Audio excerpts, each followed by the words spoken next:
Bonjour à tous, Doujarmande avec vous. Donc la dernière fois, on s'était arrêté dans la ville de Marinasmir et je vous avais dit que la prochaine, ça sera Chefchaouen et Meknès. Donc là, on est dans la ville de Tétouan. On se dirige vers la ville de Chefchaouen pour une petite visite.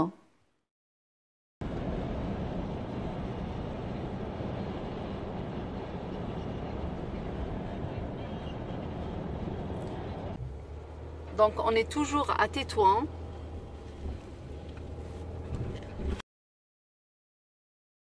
Là, on quitte la ville de Tétouan pour se diriger vers la ville de Chefchaouen.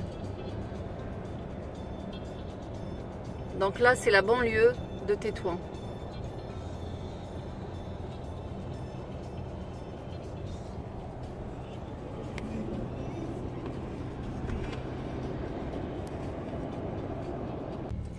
Oh là là, les embouteillages. Oui.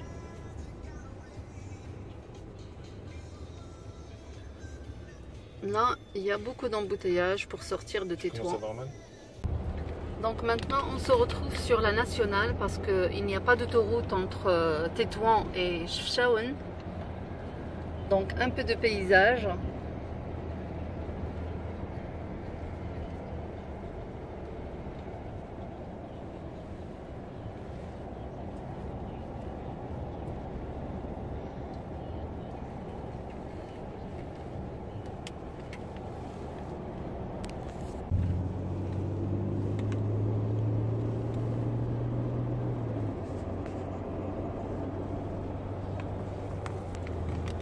Donc là, j'ai stationné carrément la voiture pour vous faire profiter de ce magnifique paysage. C'est bon, en arabe on l'appelle Sitt Nakhla, donc ça doit être un barrage du palmier si on fait la traduction en français, mais c'est vraiment magnifique.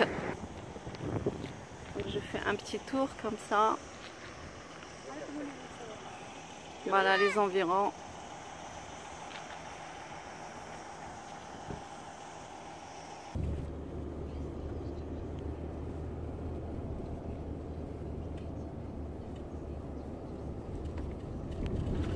Donc on n'était pas les seuls à stationner pour admirer le paysage.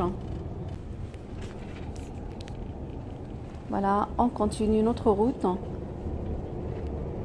Et puis sur la route, la plupart du temps, on trouve des petits vendeurs, tout ce qui est artisanat, des fois des petits vendeurs de figues, de fruits. Donc je vous laisse avec ce magnifique paysage.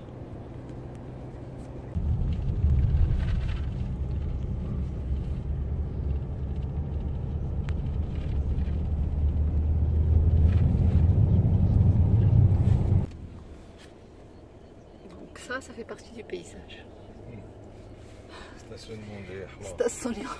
Stationnement des cow-boys.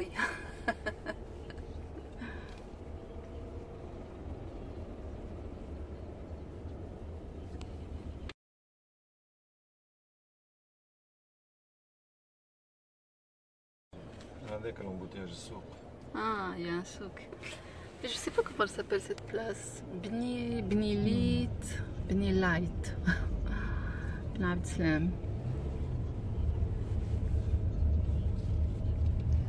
Donc ce souk a créé d'énormes embouteillages sur la route, surtout qu'elle était à double sens avec beaucoup de virages. Et comme le El Laïd était dans 2 jours, donc il y avait beaucoup de monde, il y avait les moutons, il y avait de tout.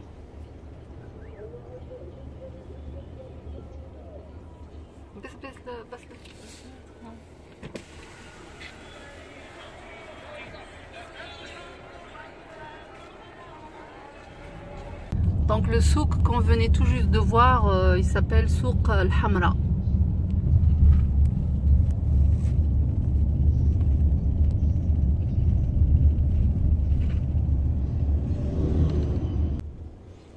Donc là, ces petits vendeurs là qu'on trouve sur la route, ils ont créé un embouteillage énorme.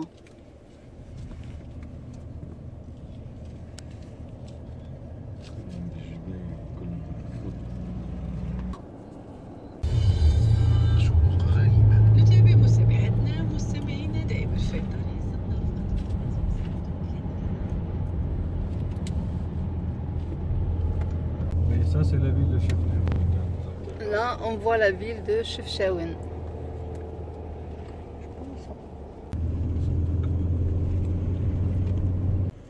Là, de loin, on voit toute la ville de Chefchaouen.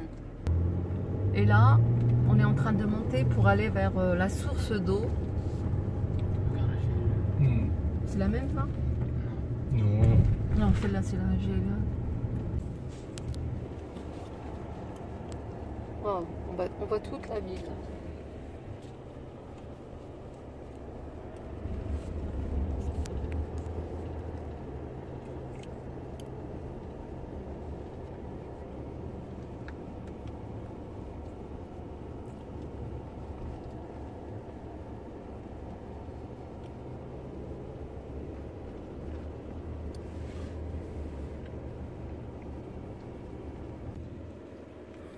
Donc toujours en allant vers la source d'eau.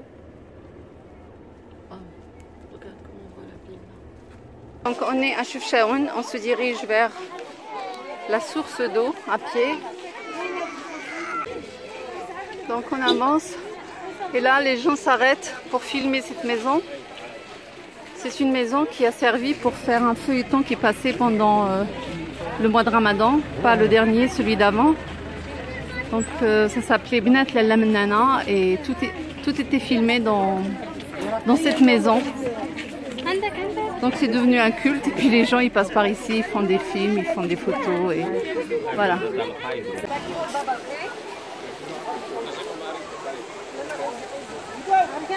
Donc voilà, tout se passe ici.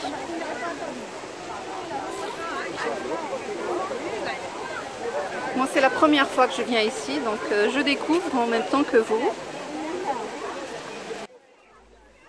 Donc j'attendais vraiment l'occasion pour pouvoir visiter cette ville, mais franchement, ce que je découvre n'est pas du tout comment on le décrit. Donc il y a beaucoup de marches et c'est très difficile pour les personnes âgées de monter ou bien de descendre, tout simplement. Voilà, déception un peu de Chefchaouen. C'était pas ce que je m'attendais à voir. Et là, on ressort de la ville. On va se diriger vers la ville de Meknès. Et là, encore grosse galère parce que, bien sûr, il n'y a pas d'autoroute qui emmène de Chefchaouen jusqu'à Meknès. Il fallait la prendre à l'avance à partir de Tétouan. Sinon, si on prenait l'autoroute, on ne pouvait pas passer par Chefchaouen. Donc, du coup, il y a cette nationale à double sens. Et quand il y a des embouteillages, un camion qui bloque, là, c'était vraiment galère de chez galère. Et il fallait attendre 3/4 d'heure pour pouvoir doubler. Et en même temps, donc c'est une route, normalement, la distance, elle était de 300 et quelques kilomètres qu'on a fait en 7 heures de temps, alors qu'on pouvait la faire sur l'autoroute en 3 heures, à peu près 3h30. Voilà, donc vraiment c'était galère. Avec mon fils qui avait une intoxication déjà en arrivant de Marina Smir, il avait l'intoxication, donc c'était pas évident. Et j'ai dit ce n'est pas grave, on va quand même visiter Chefchaouen, mais lui le pauvre il est resté dans la voiture, il n'a rien, absolument rien vu. Et tant mieux, de toute façon il n'y avait pas grand chose à voir. Donc là on est à quelques kilomètres de Meknès, une trentaine de kilomètres à peu près. Et les habitations blanches là qu'on voit, c'est un petit patelin qui s'appelle Moulay Idriss, un village. Donc, alhamdoulilah, on est arrivé sain et sauf malgré les virages mortels qu'on avait traversés. Donc, on s'est reposé un peu. Après, on a commencé nos petites sorties. Là, on est dans un rond-point qui n'est pas très loin du centre commercial Marjane. Donc là, je vous montre l'entrée. Et puis, tout de suite sur la gauche, j'étais surprise de revoir encore ce stand qui vend toujours les mixeurs manuels dont je vous avais parlé la dernière fois. Donc, les gens qui ont la possibilité d'avoir ce centre commercial dans leur ville, allez-y, profitez de ces mixeurs. Ils sont à 120 dirhams, l'équivalent de 12 euros. Donc, j'ai fait ma petite balade dans le centre commercial. Je cherchais un tablier pour pouvoir l'utiliser pour l'Aïd parce que je ne l'ai pas pris avec moi. Donc, j'ai opté pour un petit tablier doré. Voilà, celui-ci, je le trouvais sympathique, qui sort un peu de l'ordinaire. Et je continuais ma balade dans le centre commercial. Donc c'est comme dans tous les centres commerciaux, ils se ressemblent tous. Là, il y a le riz, les pâtes, toutes les choses qui sont en vrac. Il y a les fruits secs, les légumes secs plutôt. Là, on voit les haricots, les lentilles, il y a les pâtes, toutes sortes de pâtes.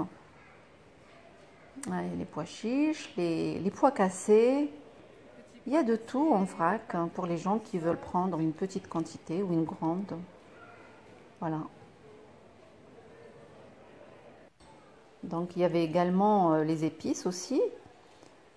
Vu que l'Aïd qui approchait, donc il y avait tout ça à disposition. Mais je pense qu'il y en a toute l'année comme ça. Voilà, avec un rayon de fruits secs, les amandes, les raisins secs aussi. Il y avait les olives aussi de toutes sortes. Et un très grand rayon de fruits et légumes. Côté poissonnerie aussi, mais il n'y avait pas vraiment grand-chose. Et là maintenant, je vous emmène faire une petite balade dans la grande place de l'Edim. Donc j'ai déjà eu l'occasion de partager avec vous la porte là-bas qu'on voit, la grande porte de Bab Mansour. Et là, en face, il y a une très très grande place où il y a de tout, plein de marchands, plein de vendeurs. Il y a de tout, des petites balades à cheval, voilà, pour les enfants. Ça ressemble à un petit souk et cette place maintenant, elle me fait penser à la place de Jam al-Fna à Marrakech parce qu'avant cette place, elle n'était pas comme ça, elle était presque vide, il y avait des taxis qui stationnaient dedans. Mais maintenant, ça a changé, ça fait quelques années maintenant qu'elle est comme ça. Voilà, donc on voit les choses qui sont exposées par terre directement. Il y a de l'artisanat marocain. On trouve de tout et tout autour de cette place, il y a plein de cafés, plein de restaurants. Voilà, les petits jouets pour les petites filles et les petits garçons, comme l'Aïd qui approchait, donc voilà, les djellabas.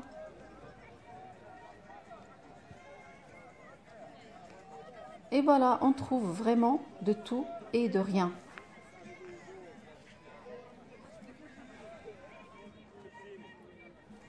Donc là, c'est un peu le côté populaire du Maroc, surtout de la ville de Meknès, mais on en trouve ça pratiquement dans toutes les villes. Donc ça change un petit peu de ce que je vous avais montré jusqu'à maintenant. Donc là, cette partie-là, à ce moment-là, on se dirige vers Qabet Souk pour les gens qui connaissent. Donc pour voir un petit peu tous les magasins qui vendent tout le matériel déco, tout ce qui concerne la cuisine et décoration maison en même temps. Donc là, c'est les verres de thé. Donc dans cette boutique, c'est une boutique qui ne paye pas de mine de l'extérieur avec une entrée très étroite. Mais dès qu'on rentre à l'intérieur, donc tout ce qu'il y a, c'est que des merveilles. Donc il faut toujours marchander. Donc j'ai acheté des petites choses ici. Je vous laisse admirer ces décos.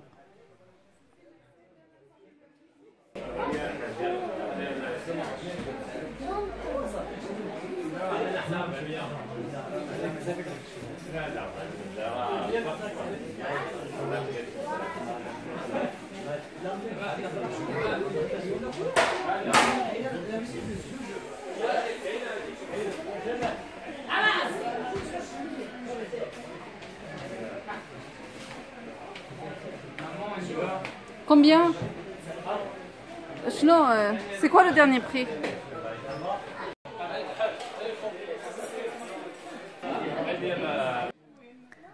Donc dans cette boutique, on trouve le côté où il y a les choses qui sont très chères. Et là, ce que je vous montre maintenant, c'est les choses qu'on utilise tous les jours dans la cuisine. Des choses un peu moins chères et très accessibles. Voilà, et là c'est le côté, le soir de cette place, ça se transforme en grillade, donc il y a plein de petits marchands qui font des sandwichs sur place, ou bien ils mangent sur place.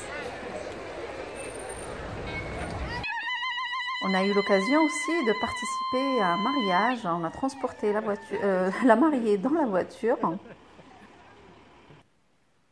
Et on a eu l'occasion aussi d'être invité.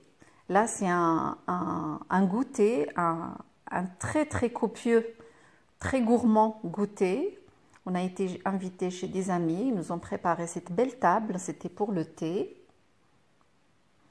Et une autre fois, on était invité pour le déjeuner, donc on a eu droit à des brochettes, à un tagine de pruneaux, le plus bon que je n'ai jamais goûté.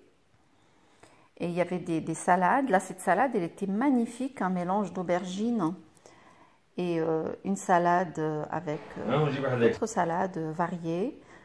Donc, et toute bonne chose a une fin. Donc, on a pris la route. Là, on est sur l'autoroute. On s'est arrêté pour manger un peu. Regardez ce que je découvre. سلام الشريفة. شحال كديري مسمن الوحدة؟ 6 دراهم الوحدة والحريشات؟ شي بحال بحال كنخدم انت اللي كتخدمي؟ كنخدم عندهم هذا فيه الخميرة؟ لا ما فيهش.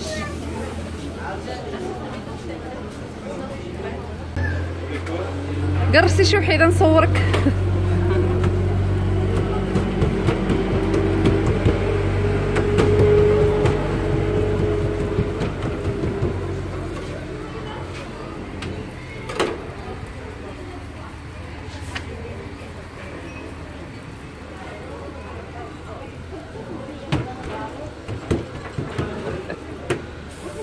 عجبتك عجينة؟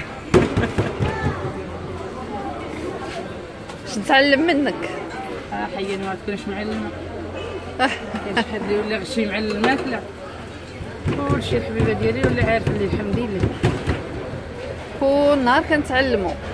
تا واحد ما زاد معلم. هي الحرفة وعلى بنيتي.